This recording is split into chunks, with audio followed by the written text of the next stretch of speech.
Thank you, Madam Sheila. Straight to the point, we invite Chief Inspector Kofi Atembere of DOPSU Accra Regional Office to give us the realities of prosecuting children cases.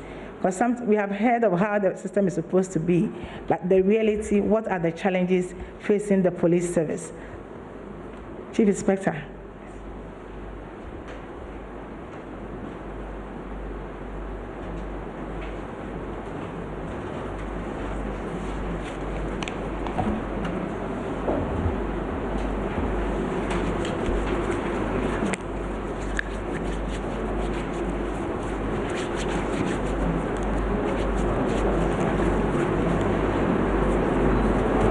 The Honorable Minister, all protocols observed.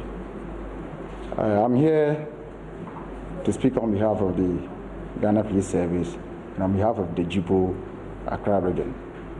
Now, the Ghana Police Service joins the ministry to celebrate 30th anniversary of the African Charter on the rights and welfare of the child. As a law enforcement institution, we are also committed to ensuring the children who come in contact with us are also safe and secure. I'm invited here to speak on the prosecutions of children's cases, the realities and then the challenges that we face. For years of dealing with children,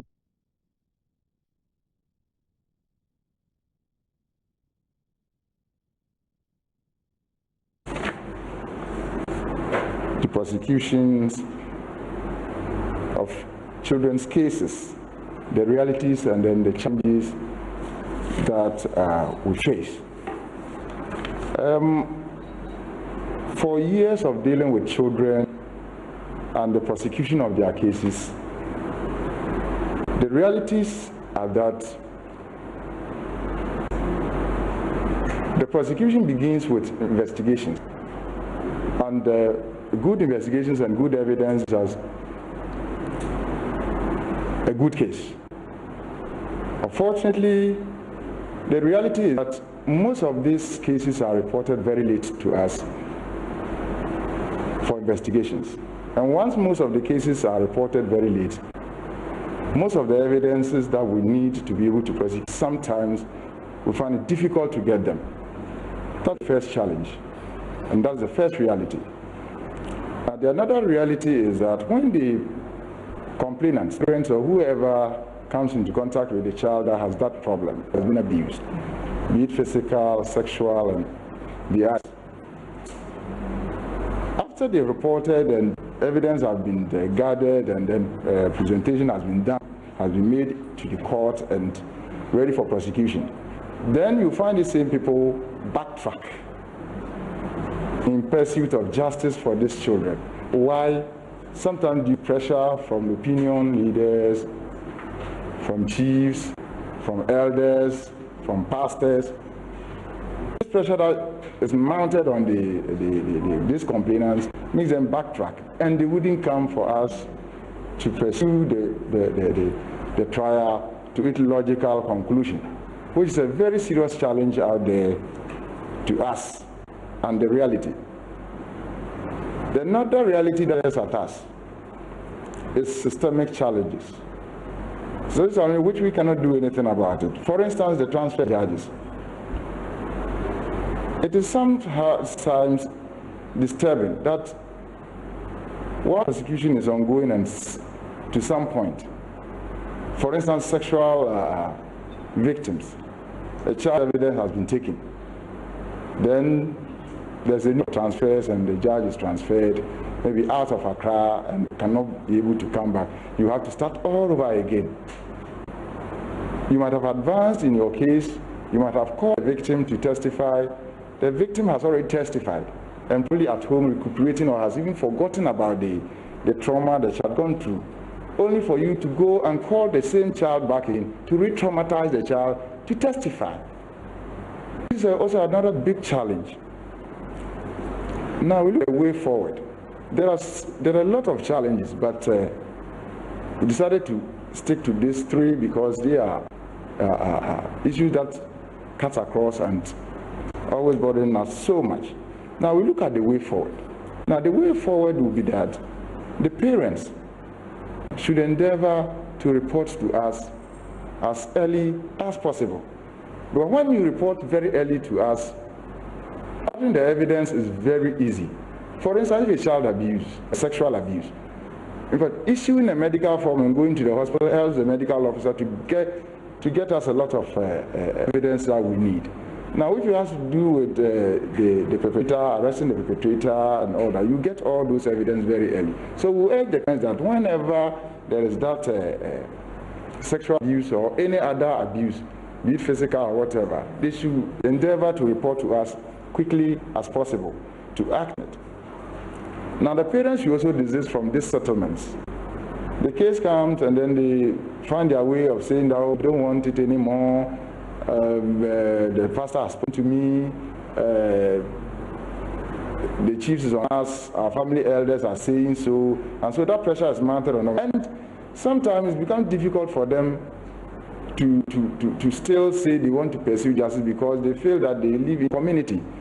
And having been alone to fight the whole community that is saying that don't do it, it becomes difficult. So at the end of the day, they succumb to it, which is another issue. So we pray that they will also be able to reform. Then we talk about the systemic aspect of it, where I've just given one example.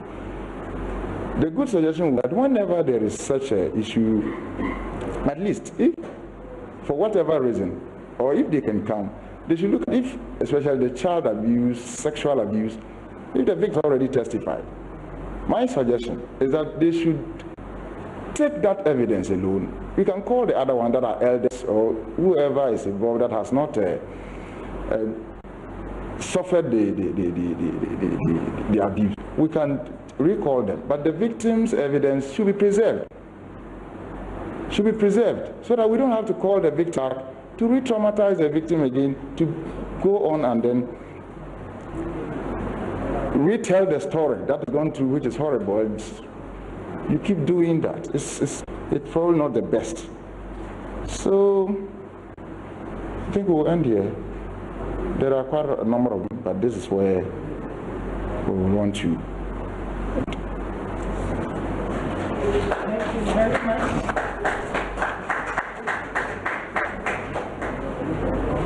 So there's a lot to chew, but as we're chewing, we are taking the brief statement from the Ghana NGO Coalition Rights of the Child by Mr. Berima Akwasiama.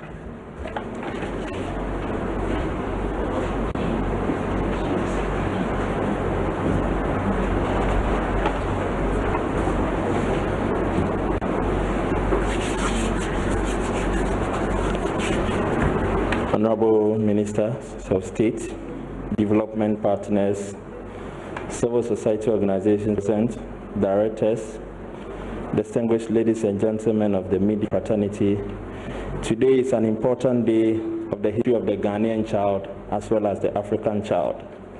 Since the inception of the Convention on the Rights of the Child, it's only the African continent that is able to come out with a domesticated version, herein referred to as the African Charter on the Rights and Welfare of Children, which take into consideration the characteristics of Africa. It is 10 years since we all collectively agreed to protect and promote the development of the African child. I equal to Africans for this important milestone.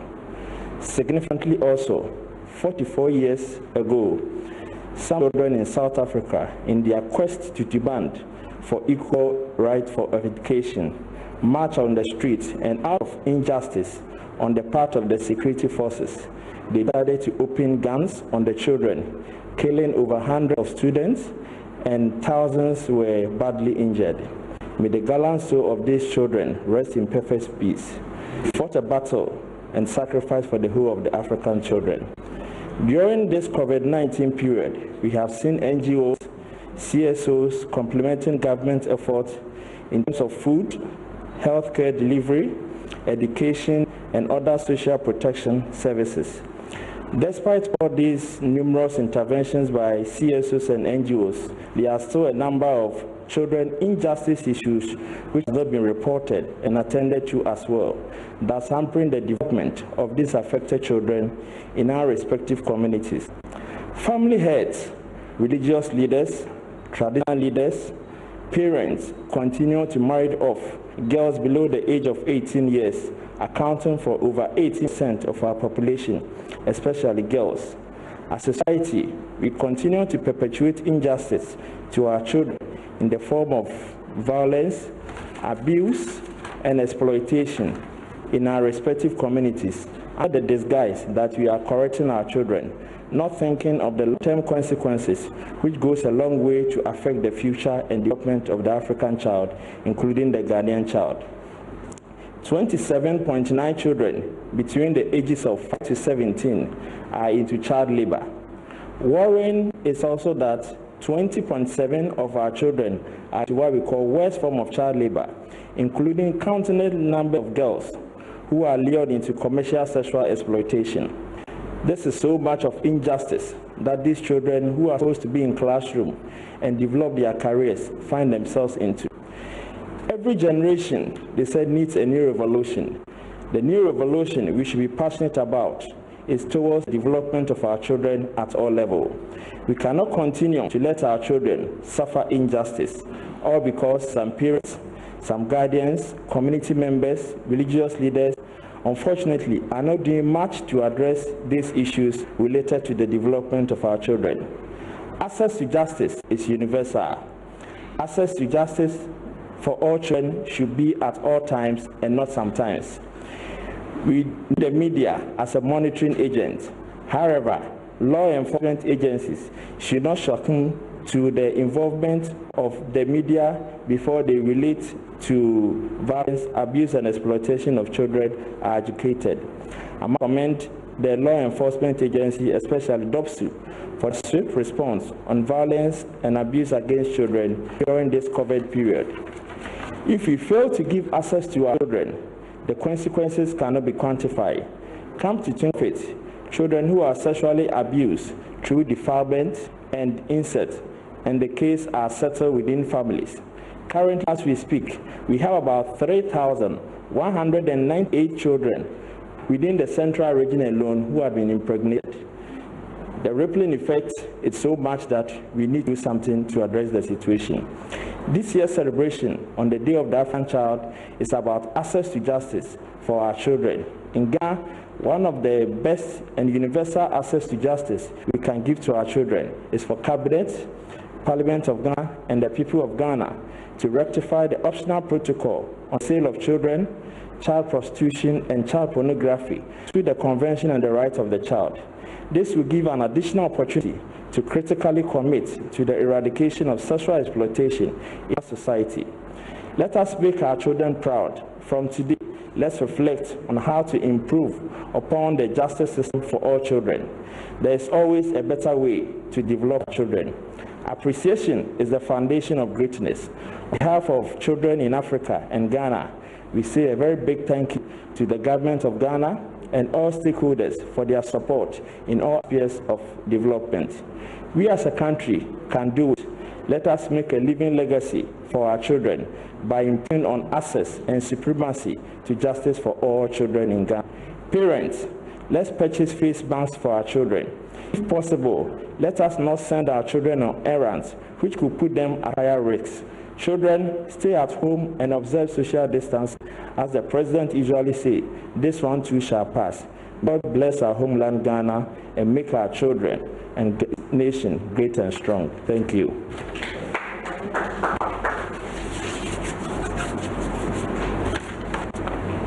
Thank you very much, Mr. Mankwa. We'll quickly take a statement from the UNICEF representative Ghana, Madame Anne-Claire Dufay.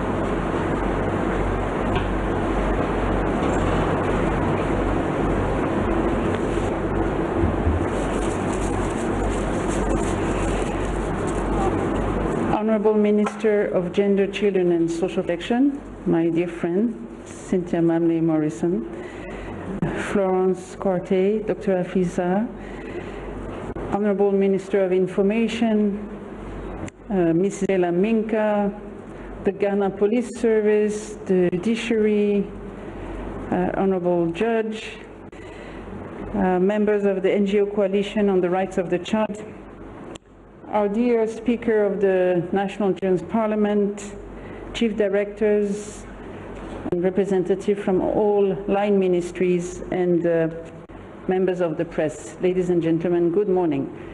On behalf of the entire United Nations country team in Ghana, I'm delighted to join you to celebrate the African Day of the Child, and also to start marking the 30th anniversary of the African Charter on the Rights and Welfare of Children.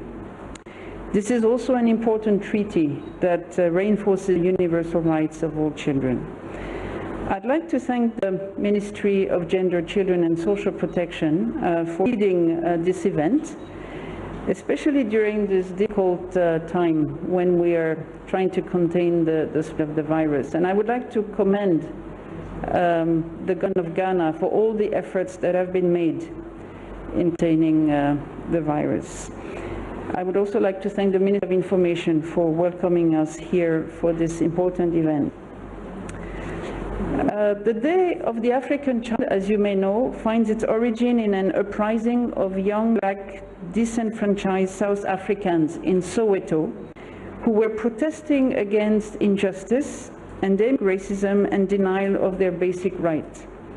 Tragically, many young people lost their lives for the sake of freedom and justice. This incident happened 44 years ago. In 1991, the Organization of African Unity established the Day of the African Child. And today we are observing the 29th year of this day. And the theme, as it was mentioned, is access to child-friendly justice. It is a sharp reminder that everyone has the right to access justice, including, of course, every girl and boy in Ghana. Now, during these unusual times, some of you may ask, why are we focusing on access to justice? And as it was already mentioned by the Ghana Health Service, children are affected by the COVID-19 indirectly. Our colleague from the Ghana Health Service mentioned the indirect consequences in relation to access to health, education, social welfare services, etc. But children are also the hidden victims of COVID-19 in relation to, sensitive topics that some of our colleagues talked about. And when one of our colleagues mentioned the increase in teenage pregnancies, there was a smile in the room, but I would like us to take this seriously, because if, during the lockdown or with movement restrictions, when girls are not going to school and maybe staying at home, they are at increased risk of sexual abuse and violence. And girls do not want to get pregnant, but they need to be protected from, gender-based violence and sexual abuse. And I want to thank the Ghana Police Service and the DOVSU, Domestic Violence and Victim Support Unit, for all the work that is taking place in raising awareness, as well as addressing cases. Now, the DOVSU covers half of the cases in the country in relation to violence against children and women, and we would need more investigators and prosecutors in DOVSU to cover the whole country. There are also the children that are at risk, children with disabilities or children with special needs, and the Ministry of Gender, Children and Social Protection is working hard to also address those aspects. There are also many migrant children, both domestic and international, who end up selling items, begging on the streets, and lack access to health care. Refugees and migrant children who normally go to school run the risk of not being accounted for in the learning programs, which will negatively affect their education. For the most vulnerable children, it's critical that the social protection system continues to provide support, including through cash transfer programs such as the LEAP that is in the country under the leadership of the Ministry of Gender, Children and Social Protection. Now, for some children, or many children, the impact of COVID-19 will be lifelong. And in a recent policy brief by the UN Secretary General, Antonio Guterres, he reminded us of the unequal distribution of the harmful effect of COVID-19 on children. He highlighted that the most damaging effect would occur in the poorest community, and those in disadvantaged or vulnerable situations will suffer most. Now, recognizing that the mitigation measures are needed, but will have also an impact on children and their safety, the UN is providing global guidance and policy support in how to handle the pandemic. And in Ghana, the UN country team has been very pleased to work with the government in achieving its priorities and protecting the population, including children. In relation particularly to strengthening child-friendly justice systems, I'd like to mention that this is an area where the UN, including yourself, have been working very closely with the Judicial Service and the Ghana Police Service and the Ministry of Gender. We have, for example, supported the establishment of a child-friendly court which also addresses gender-based violence. Yesterday I had the honor to be with Her Honor Christine Khan, judge at the Gender-Based Violence Court, who is here with us today. And it was, encouraging to hear that the court is still open and is handling many cases, because we do need to follow up on those cases and make sure that the perpetrators are punished. We are also working with the Ghana Police Service, and very soon the Digital Forensic Lab will be inaugurated at the police headquarters to protect children from online exploitation, abuse, and bullying. Another area where the UN in Ghana is quite active is in relation to standard operating procedures to combat human trafficking. This is important as well. And we would like to again congratulate Government of Ghana and your ministry for all the efforts that are made to protect the most vulnerable children. Now, I also want to commend you for the efforts you have been making to promote child rights over the years, because as we're celebrating this anniversary now, we remember vividly that we celebrated the 30th anniversary of the Convention on the Rights of the Child last year. In February 1990, 30 years ago, we know that Ghana was the first country in the world to ratify the Convention on the Rights of the Child. And as it was mentioned by the NGO Coalition on Child Rights, we encourage the government to also ratify the CRC optional protocol on the sale of children, child prostitution, and child pornography. We are working very closely with the Department of Children to also, take steps to prepare, to help the government prepare the state party report on the implementation of the CC, as this report is due to the Committee on the Rights of the Child in Geneva very soon. So today, as we celebrate progress in realizing the rights of children in all its dimensions, we want to really advocate for a fair and equitable justice system. And we want to make sure that children receive particular attention, because this will in the end contribute to the achievement of the SDG agenda. We also want to give a voice to children, and we're really delighted that the Speaker of the Children's Parliament, made a speech earlier. And together, we see the future we want. We want a better future for all children in Ghana. Happy Day of the African Child. May I say thank you.